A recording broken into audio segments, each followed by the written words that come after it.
Lumikuningattaren illallinen. Valkoinen on värien summa, puhdas valo.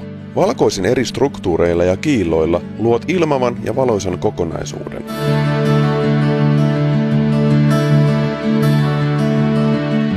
Maalaa seinä valkoiseksi luja pohjamaalilla ja anna kuivua.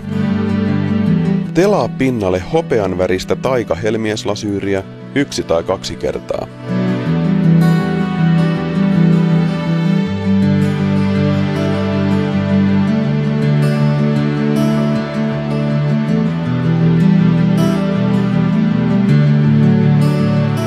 Kun lasyyri on kuivunut, teippaa pinnalle erilevyisiä maalarin teippejä ristiin rastiin.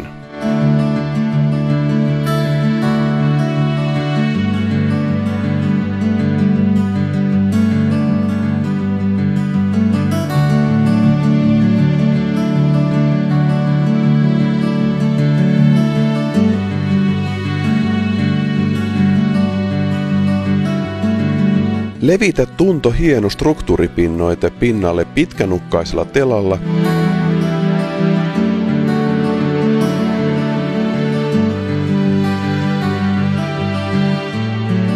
ja harjaa karhealla harjalla kuviot pintaan.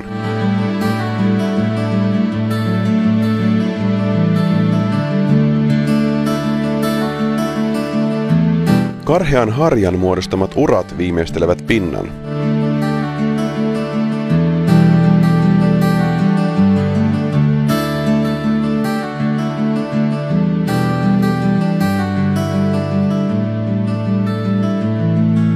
Poista teipit mahdollisimman pian työn valmistuttua.